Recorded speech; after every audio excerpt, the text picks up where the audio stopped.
It's a scorching Tuesday afternoon in Abuja, and the sun is doing that thing where it feels like it's personally angry at you.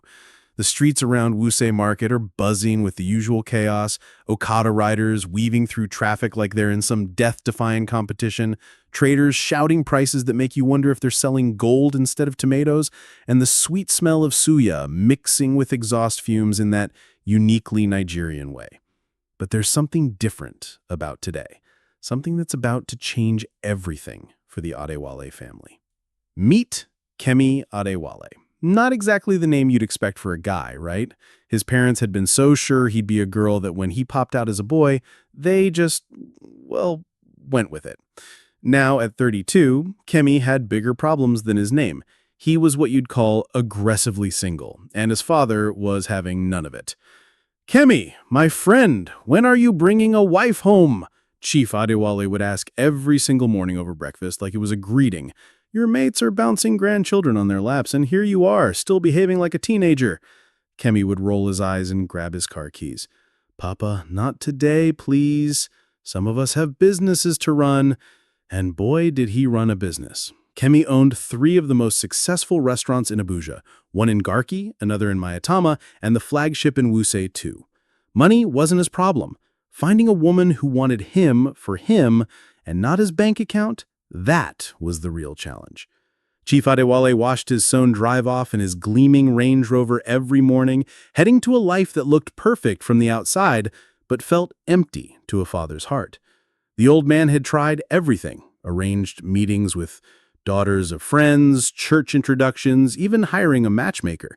Nothing worked. Kemi had built walls around his heart higher than the Oso Rock.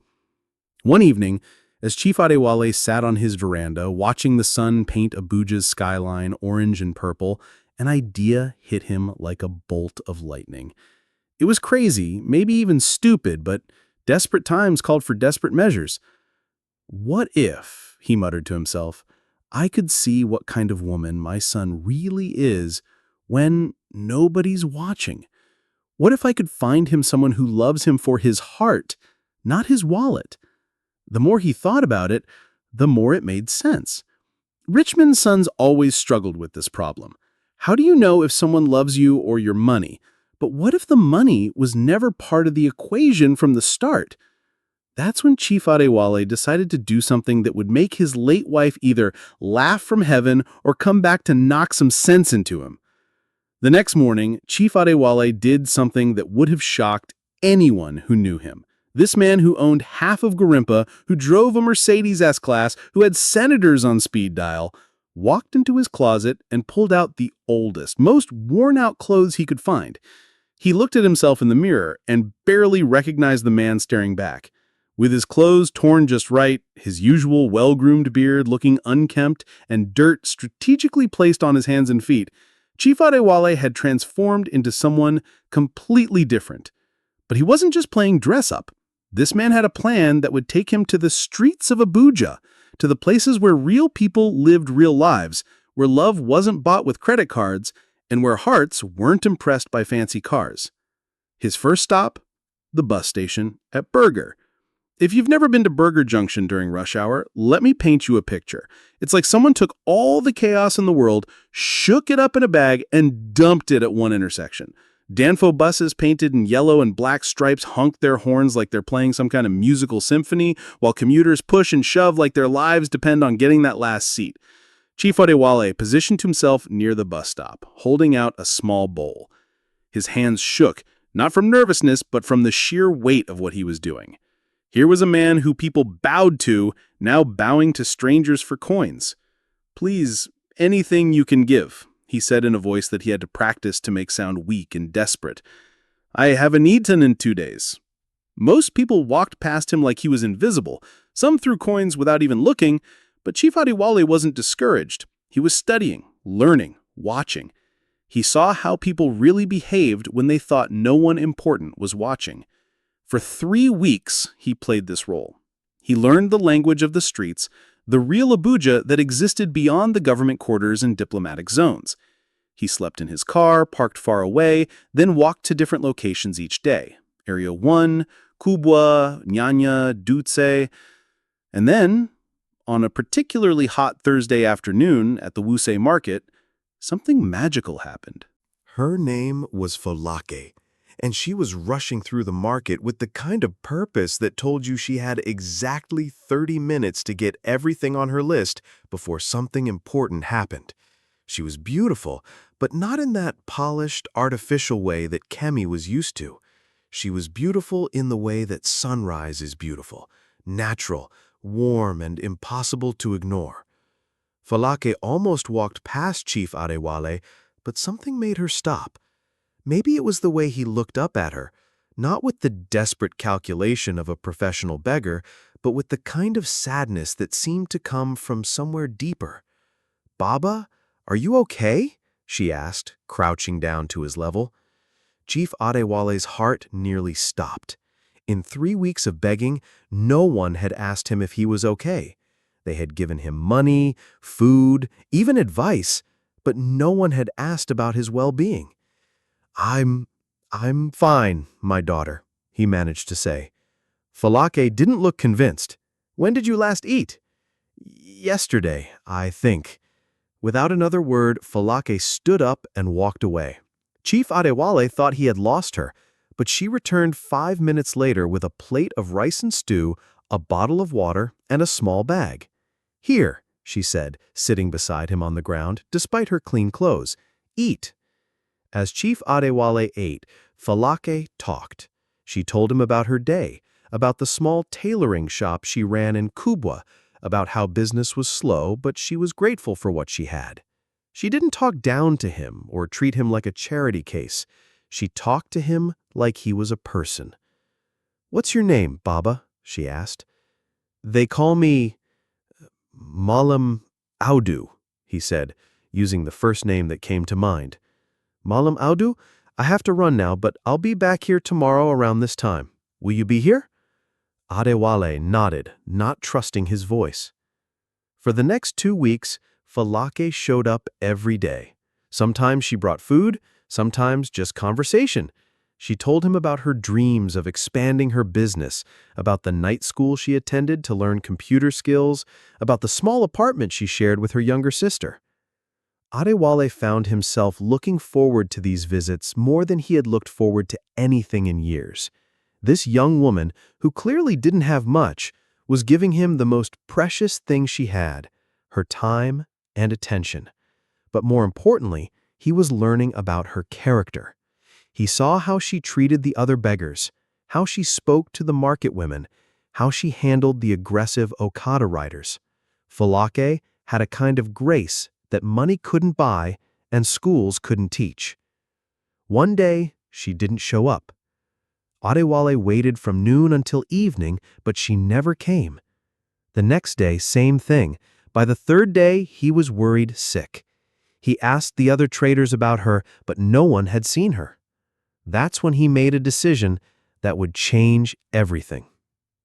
Chief Adewale couldn't just sit there wondering what had happened to Folake, so he did what any concerned friend would do. He found out where she lived. Kubwa was a different world from Maitama, where Chief Adewale lived. The houses were smaller, the streets narrower, and the sense of community stronger.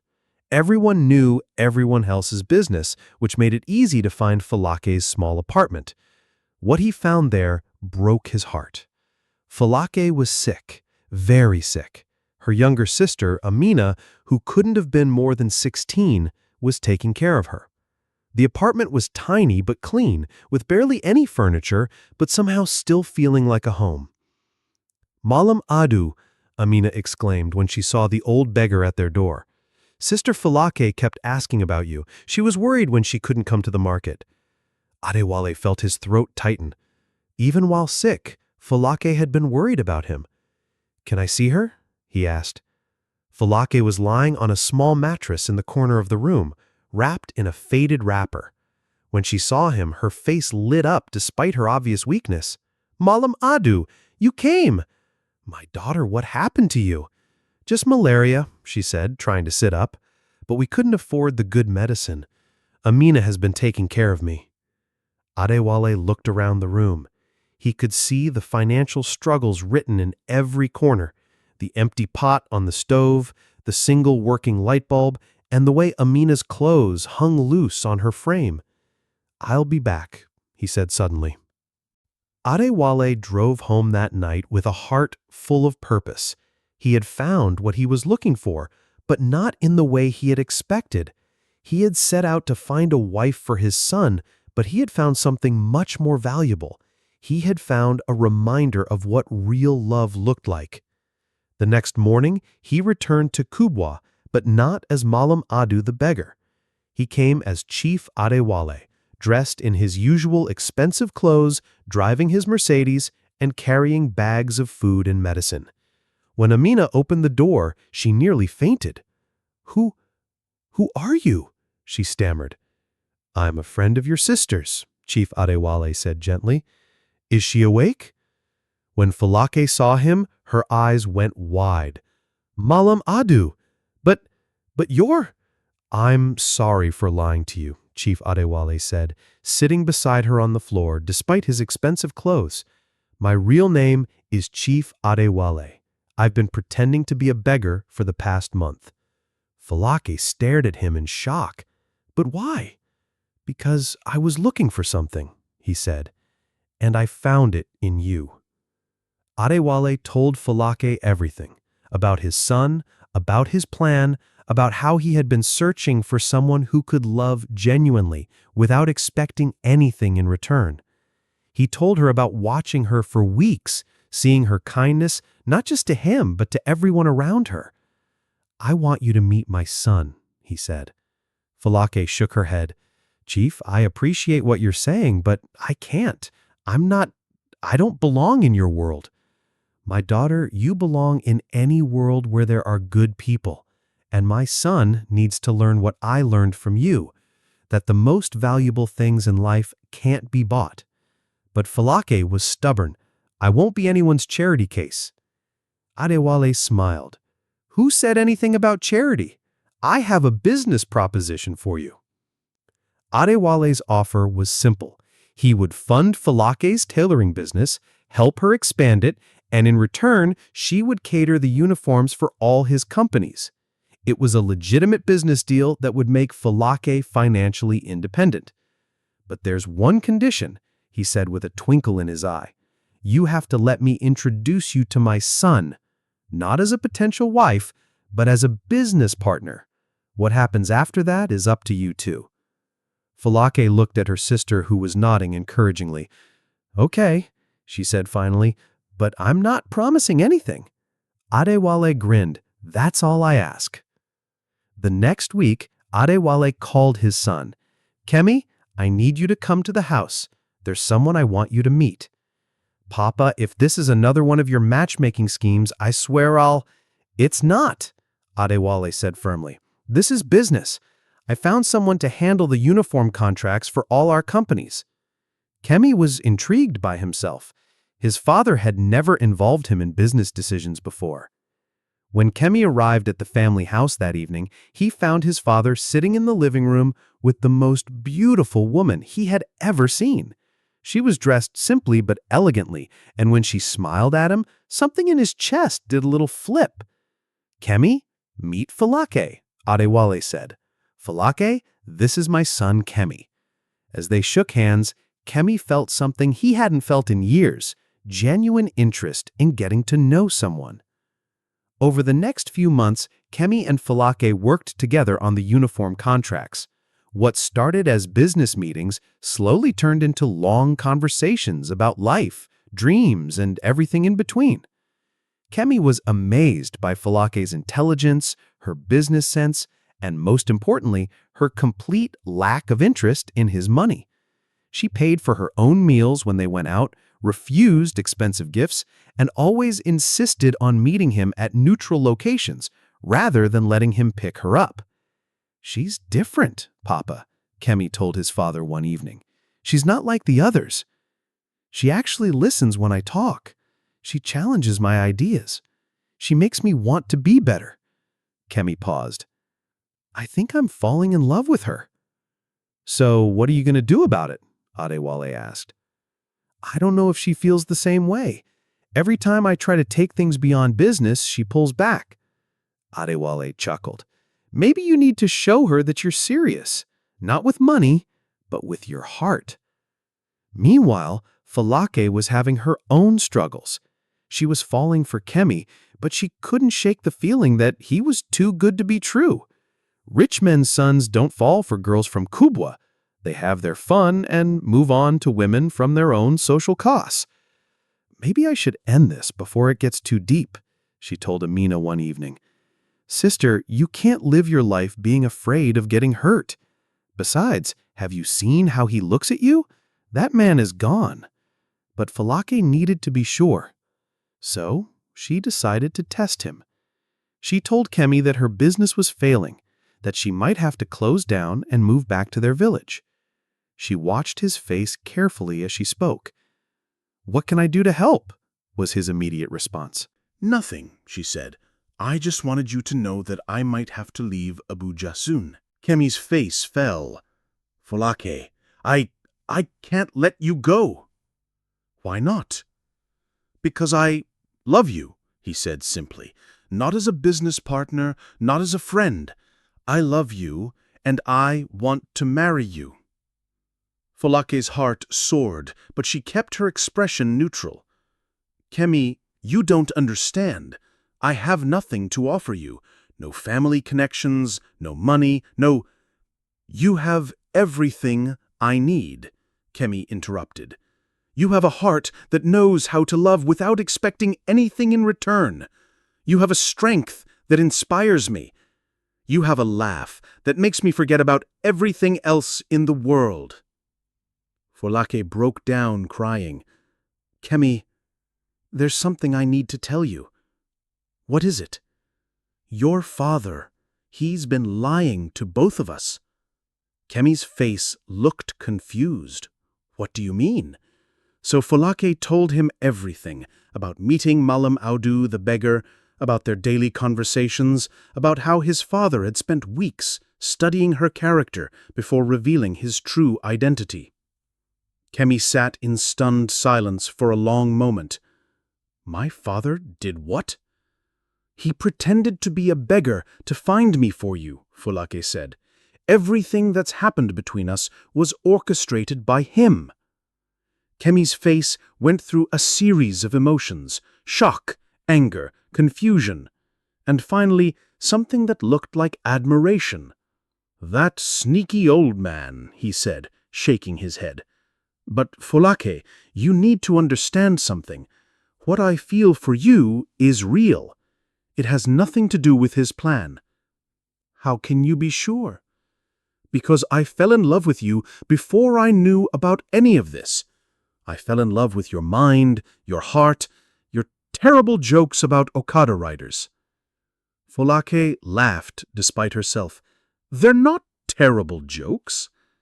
"Yes, they are," Kemi said, pulling her close. "But I love them anyway. I love you anyway." That evening, Kemi and Folake went to confront Chief Adewale together. They found him on his veranda, looking quite pleased with himself. "Papa, we need to talk," Kemi said. "Of course, my son. How are things with your business partner?" "She's not just my business partner anymore. She's going to be my wife. But we know what you did." Chief Adewale's smile widened. "And what did I do?" "You pretended to be a beggar to test her character. You manipulated both of us." "Did I?" Chief Adewale asked innocently. "Or did I simply create an opportunity for two people who were meant to be together, to find each other?"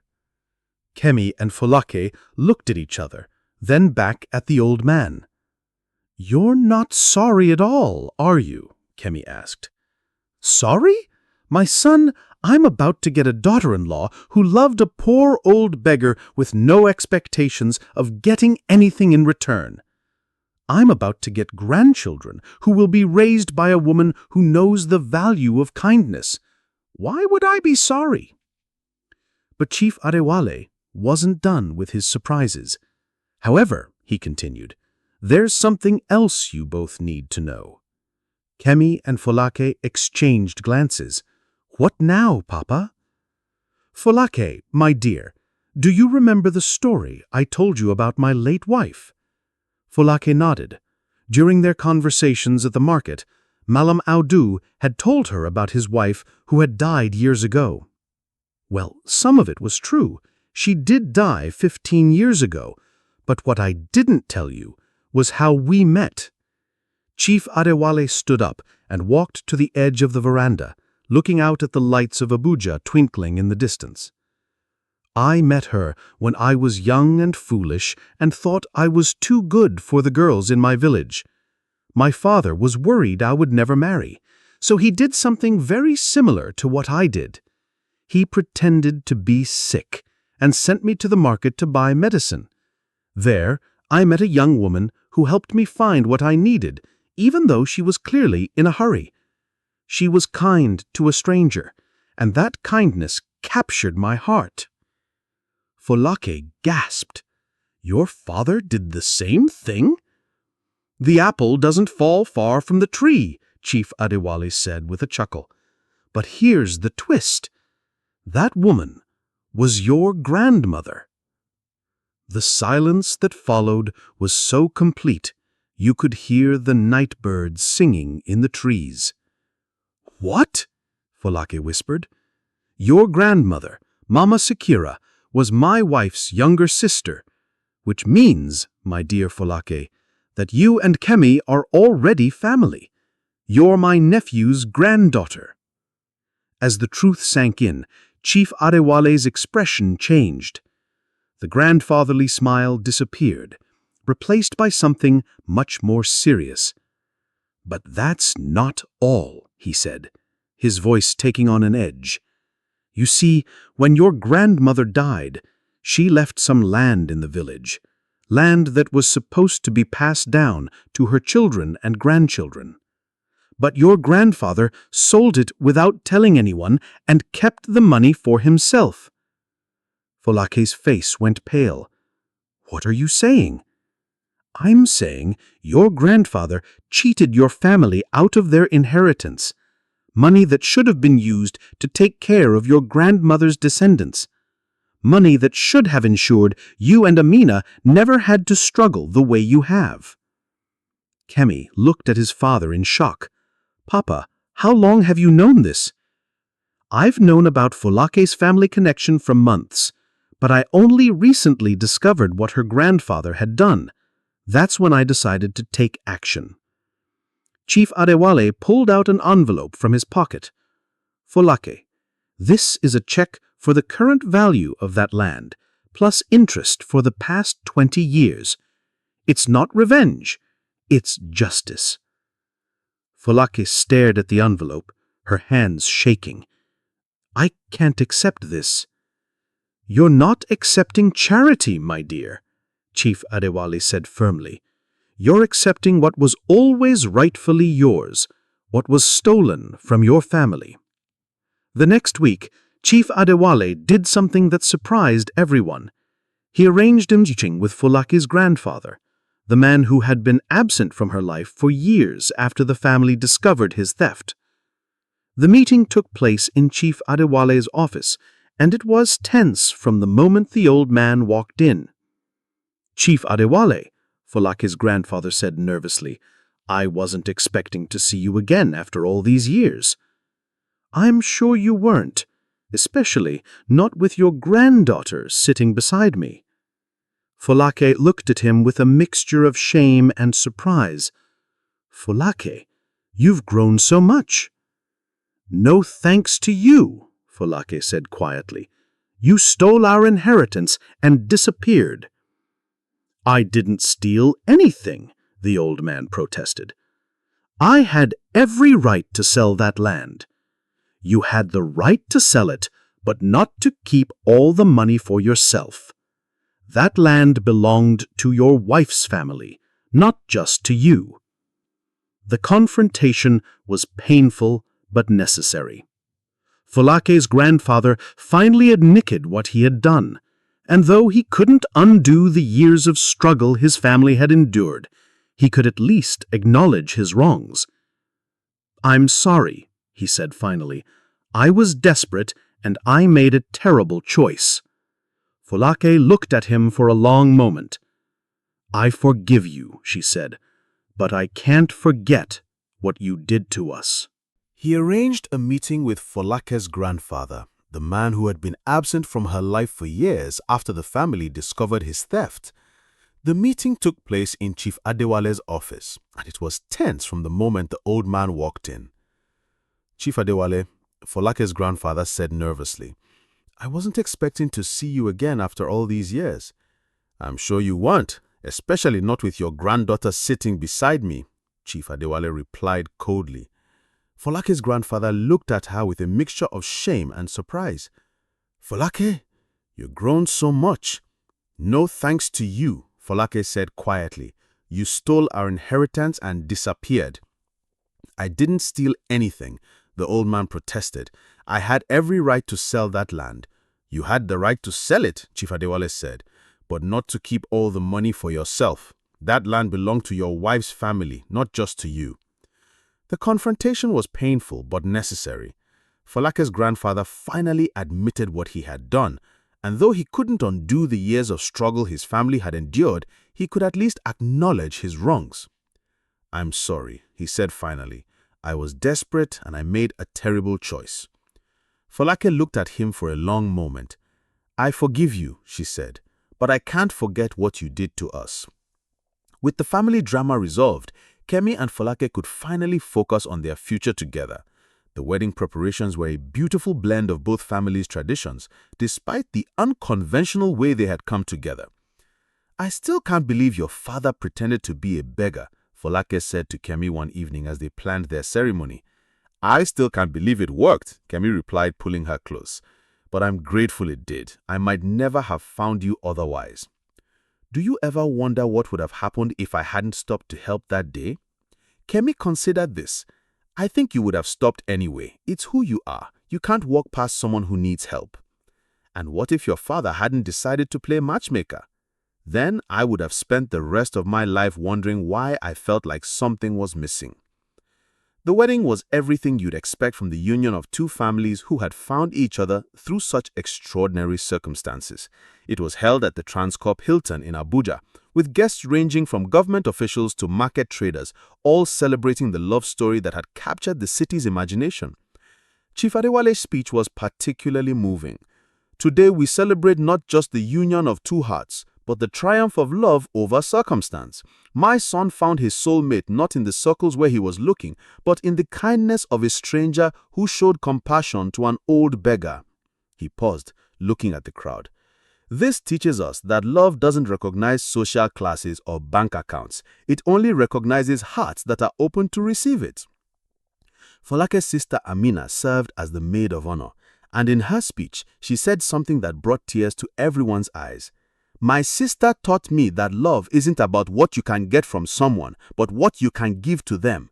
She gave her kindness to a stranger, and in return, she received a love that will last forever."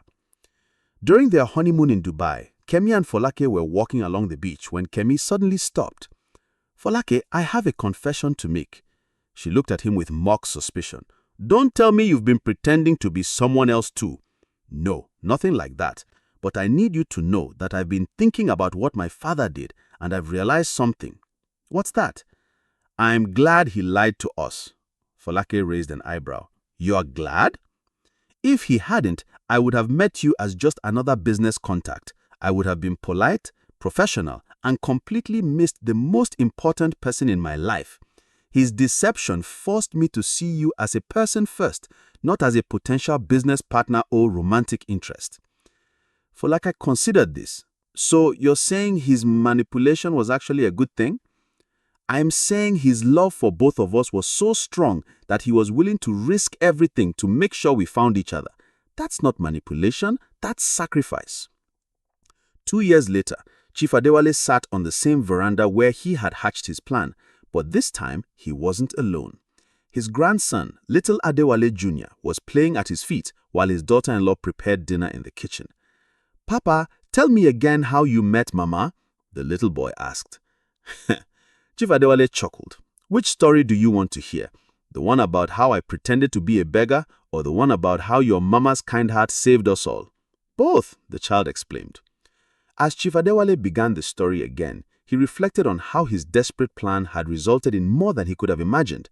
Not only had he found his son a wife, but a dodger, healed old family wounds, and learned that sometimes the best things in life come from the most unexpected places. The story of Malam Audu the beggar had become family legend, but more than that, it had become a reminder that love, in all its forms, requires courage, sacrifice, and the willingness to see beyond the surface to the heart underneath. And in the bustling streets of Abuja, where the story had begun, people still talked about the rich man who pretended to be poor to find love for his son. It became a reminder that in a world where people often judge by appearances, sometimes the greatest treasures are hidden in the most unlikely places. The sun set over the city, painting the sky in brilliant oranges and purples, just as it had on the day Chief Adewale first decided to become a beggar. But now, instead of scheming, he was content. His family was complete, his son was happy, and love had won the day. Sometimes, the most extraordinary love stories begin with the most ordinary acts of kindness. And sometimes, to find what you're looking for, you have to become someone you're not. But in the end, the truth always reveals itself, and love, real love, survives every test.